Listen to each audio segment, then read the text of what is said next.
ஆண்டவராகிய இயேசு கிறிஸ்துவின் நாமத்தினாலே உங்கள் யாவருக்கும் அன்பான வாழ்த்துக்களை நான் தெரிவித்துக் கொள்கிறேன். மற்றொரு இனிய காலை பொழுது உங்களை சந்திப்பதில் மிகுந்த மகிழ்ச்சி. இந்த நாள் உங்களுக்கு ஆசீர்வாதமாக அமைய ஆண்டவராக இயேசு கிறிஸ்துவின் நாமத்தில் உங்களை வாழ்த்துகிறேன். இன்றைக்கு நான் உங்களோடு பகிர்ந்து கொள்ள விரும்புகிற ஆண்டுடைய வார்த்தை உபாகமம் 14ஆம் அதிகாரம் 2ஆம் வசனம். வேத வசனம் சொல்கிறது, உங்களையே கர்த்தர் தமக்கு சொந்த ஜனங்களாக தெரிந்து கொண்டார். உங்களையே கர்த்தர் தமக்கு சொந்த ஜனங்களாக தெரிந்து கொண்டார். எத்தனை எத்தனை அற்புதமான ஒரு வார்த்தை பாருங்கள் அருமையானவர்களே. இப்படி ஒரு வார்த்தையை ஆண்டவர் நம்மோடு காலையிலே பேசுகிறார். இந்த சொந்த ஜனங்கள் என்று எழுதப்பட்ட வார்த்தை மூல பாஷைந்து வியாக்கியானம் பண்ணும் பொழுது பல அர்த்தங்களை கொடுக்கிறது. நமக்கு ஆச்சரியமா இருக்குது. ஸ்பெஷல். இந்த அருமையான வார்த்தைக்கு சொந்தம் என்பதற்கு முதல் பொருள் என்றால் special. You are something special. விசேஷித்தவர்கள். அநேக நேரங்கள் நம்ம நினைக்கிறோம், பக்கத்து வீட்டில் பிரச்சனை வந்துட்டு அவங்களுக்கு கால் போயிட்டு, இவங்களுக்கு கை போயிட்டு, இவங்களுக்கு பல்லு போயிட்டு, அடுத்த பேரில் நமக்கு தான் அப்படி நினைக்கிறோம். அப்படி இல்லைங்க. ஐயோ எனக்கு இப்படி ஆயிருமோ இப்படி ஆயிருமோ நினைக்கிறோம். இல்லைங்க. ஆண்டவர் சொல்லுகிறாரு, ஆகாயத்து பட்சிகளை பாருங்க, காட்டு புஷ்பங்களை கவனிச்சு பாருங்க, இவளை காட்டி எண்ணத்தை புசிப்போம், எண்ணத்தை உடுப்போம், நாளைக்கு என்ன பண்ணுவோம், கவலைப்படாதீங்க. இவளை காட்டி நீங்கள் விசேஷித்தவள் அல்லவா? பரமபிதா உங்களை போஷிக்க வல்லமை உள்ளவர். நீ மற்றவங்க வாழ்க்கையை வச்சு கம்பேர் பண்ணி பார்க்க வேண்டிய. You are something special. தம்பி அவன் அப்படி பண்ணானா, அவன் விழுந்துட்டானா, யூ ஆர் சம்திங் ஸ்பெஷல். அந்த கிருபை உங்களை விசேஷித்த விதமாய் தாங்கும். மற்றவங்களோட கம்பேர் பண்ண முடியாதுங்க. You are something special. ஆண்டுடைய பார்வையில் நீங்கள் விசேஷித்தவர்கள். இல்லை, எபிரேயர் 11ஆம் அதிகாரத்தில் விசுவாசின் பட்டியலாம் போட்டுக்கிட்டு வர்றார்.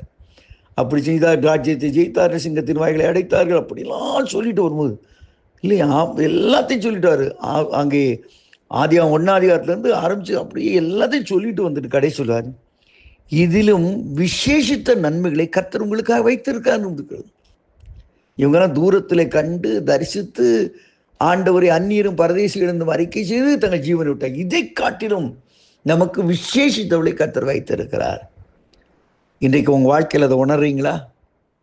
நான் விசேஷமானவன், நான் விசேஷித்தவன் என்றால் தேவன் உன்னோடு வருகிறார், உன்னோடு வருகிறார், உன்னோடு வருகிறார். அதை உங்களால் உணர முடிகிறதா? இதை ஒருவேளை பழைய ஏற்பாட்டு சொன்ன இதே வார்த்தையைத்தான் புதிய ஏற்பாட்டிலே பேதுரு ஆக்கியோன் அழகாக 2:9 சொல்கிறார் பாருங்கள், நீங்கள் விசேஷித்தவர்கள். அவர் சொந்த ஜனங்கள், சொந்த ஜனங்கள். You are something special.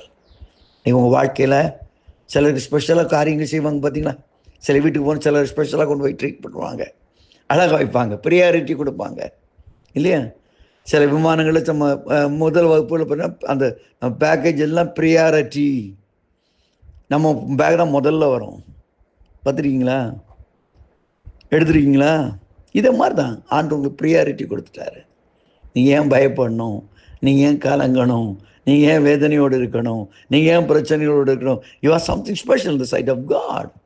என்னுடைய பார்வையிலே நீங்கள் விசேஷத்தோடாக இருக்கிறீங்க. அடுத்து அந்த வேதவசனம் சொல்கிறது, சொந்தம் என்பதற்கு ஆண்டவருக்கே உரிமையானவர்கள். உங்களை யாரும் உரிமை பாராட்ட முடியாது. இப்போ ஒரு லேண்டை வாங்குறீங்க, ஒரு வீட்டை வாங்குறீங்க, யாராவது அங்கே போய் ஆட்ட முடியுமா? உங்கள்கிட்ட யோசித்து பாருங்கள். ஏதாவது ஒரு உங்கள் லேண்ட், உங்கள் சொந்த லேண்டில் வந்து இன்னொருத்த ஒரு ஷெட்டை போட முடியுமா? இல்லை அங்கே போய் ஆடு மேய்ச்சிக்கிட்டு இருக்க முடியுமா? மாடு மேய்ச்சிக்கிட்டுமா? ஏன்னு சொல்லுவீங்களா? அதை போல் ஆண்டுடைய சித்தம் இல்லாமல் உங்கள் சரீரத்திலேயோ உங்களுடைய வாழ்க்கையில் யாருன்னு இருக்க முடியாதுங்க. நீ காலையில் வச்சுக்கிட்டீங்க, நான் கர்த்தருக்கு உரிமையாக்கப்பட்டவன், உரிமையாக்கப்பட்டவன், ஓன். சொந்தம் என்பதற்கு ஓன். கர்த்தர் உங்களை உரிமை சொத்தாக வாங்கி இருக்கிறார். ஃபாதர் பாடர் உரிமை சொத்தாக மீட்டுக் கொண்டீர். உரிமை சொத்தாக நீங்கள் உரிமை. உங்களுடைய எல்லா அத்தாரிட்டி, உங்களை நடத்துகிற எல்லா காரியங்களுக்கும் ஆண்டவர் தான் பொறுப்பு. தலையில் ஒரு முடியை கூட டச் பண்ண முடியாது ஆண்டவர் சொல்லியிருக்கிறார். Praise the Lord. இவ்வளோ பாதுகாப்பு எங்கேயும் கொடுக்க முடியாது. நீ கர்த்தருடைய உரிமை சொத்து. உன்னை தொடுகிறவனுடைய கண்மணியை தொடுகிறான். எவ்வளோ உன்னதமான பாதுகாப்பு! உரிமை சொத்து, உரிமை சொத்து. Praise the Lord. அதோடு மாத்திரமல்ல, நிறைய சொல்லிகிட்டே போகலாம். நம்ம சொல்ல ஸ்பெஷல், 2வது ஆண்டுடைய உரிமை சொத்து, 3வது உங்களை கண்டாலே தேவனை பார்ப்பது போல. ஹல்லேலூயா. ஆண்டவராய் இயேசு கிறிஸ்து என்றார், தேவனுடைய வார்த்தைகளை ஏற்றுக்கொண்டவர்கள் தேவர்களைப் போல இருக்கிறார்கள். Praise the Lord. குமாரின் சாயலுக்கு ஒப்பாக மறுபடுத்தும்படி நம்ம தெரிந்து கொண்டார் என்று ரோமர் 8ஆம் அதிகாரம் சொல்லுகிறது. நீங்கள் அவரை பிரதிபலித்து காட்டுகிறவர். You are the imitators of God, God's presence. உங்கள்கிட்ட இருந்து வெளிப்படுந்த வல்லமை தேவ வல்லமை. உங்கள் தொடுதலில் ஆசீர்வாதம் உண்டு, உங்கள் அசைவில் ஆசீர்வாதம் உண்டு. ஹல்லேலூயா, தேங்க்யூ லார்ட். சில வீடுகளுக்கு போகும்போது சொல்கிறாங்கல்ல, நம்ம வீட்டில் தங்கிட்டு வெளியே வருவோம். பிரதர், நீங்கள் தங்கி ஜெபம் பண்ணி ஊடிஞ்சு இந்த வீட்டில் அந்த ரூமில் போகவே எங்களுக்கு ஒரு ஆசீர்வாதமாக இருந்துச்சுது. ஏன்?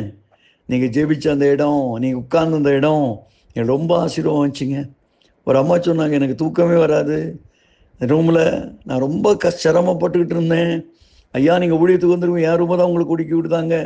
நீங்கள் தங்கி நல்லா ஜெபம் பண்ணிக்கிட்டு ஊழியம் செஞ்சுட்டு போனீங்க.